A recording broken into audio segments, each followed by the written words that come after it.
Well, when the tech bubble burst in late 2000 and 2001, many went from boom to bust in a matter of months or even days. One of those people was Patrick Groves, who found himself in $2 million worth of debt in the wake of the NASDAQ crash.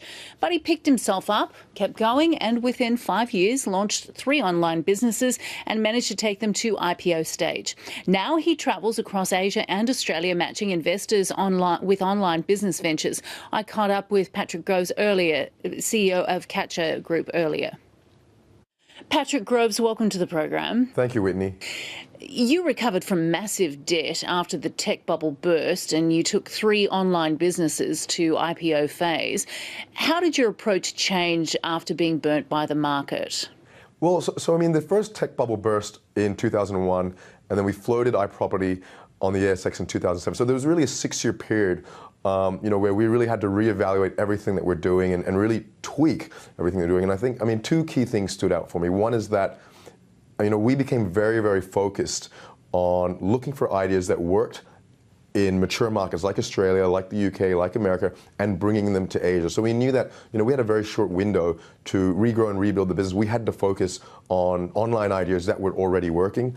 And I think the second thing is that the funny thing is we really learned how to run a business in those 6 years. We were, I was the head of sales, I was the CFO, I was the head of product. I mean, at those stages, when you come out of sort of the ashes of a crash, you find yourself doing everything you're the chief, what they call the chief everything officer. And I find that's when I really learned the most about the business and how to ramp it up. And so, that .com bust was a great experience, and I think we've now emerged as a far stronger business for having been through that experience. I like that, chief of everything officer. Is that what you need to launch a startup?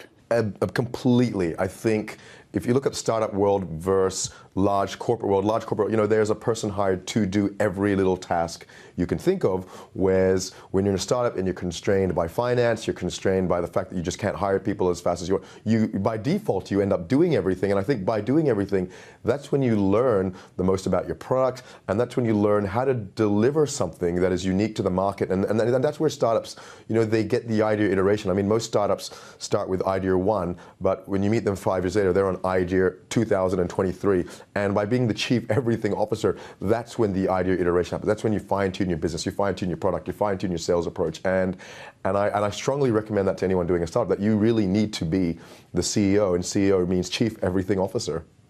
One of those businesses is iCar Asia. Firstly, what is it? And then what made you identify the opportunities in Asia before the Asian century, so to speak? Yeah.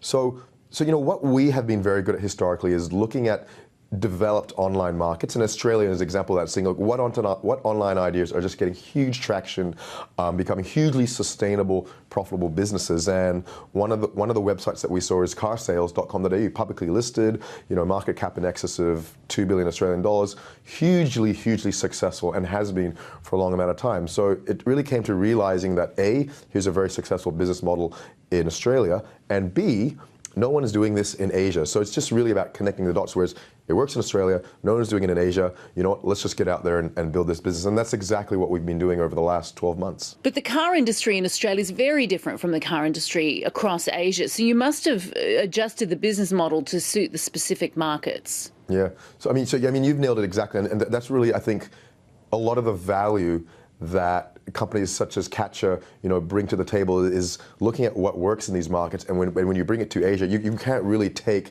an exact copycat or replica of the initial idea that you're emulating. You do need to tweak it. And so the example of cars, we knew that, look, at the end of the day, it's common worldwide. People want to go to one place to buy and sell cars.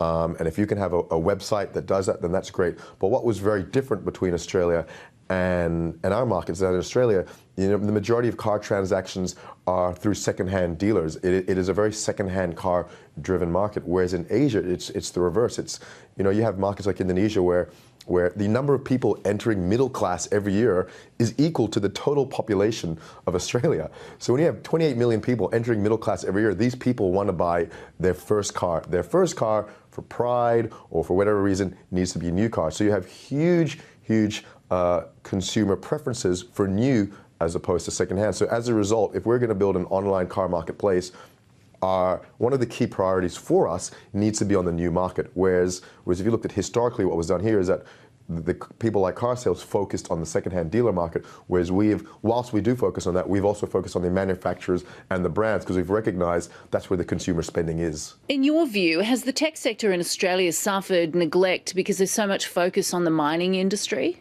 You know, it's really interesting you said that, and yes, I completely agree. I said what we've seen is that, and you know, this is a common theme throughout the tech sector in Australia, is that there's not enough investment in entrepreneurs who are pursuing online or technology or venture-based activities. And you know, someone said to me, "Oh, well, this is because Australians don't like to take a chance. Australians don't like to bet." And I was like, "No, that's completely wrong. If you look at the mining sector, Australian investment public has one of the highest propensities to invest in mining stocks. I mean, the amount of money invested in the mining sector in Australia is one of the largest in the world. So it's not a matter of Australians not comfortable with high risk, high return investments. It's I believe that there probably isn't enough opportunities or enough of a funnel to present opportunities to Australian investors to invest more in technology and internet-based investment opportunities. So what are the biggest opportunities for online businesses in Asia? Look, I think there's huge opportunities online. If you just look at the macro factors, I mean, something like, you know, in the next several years, Southeast Asia as a block will have 300 million people using smartphones, whereas Australia has 28 million people.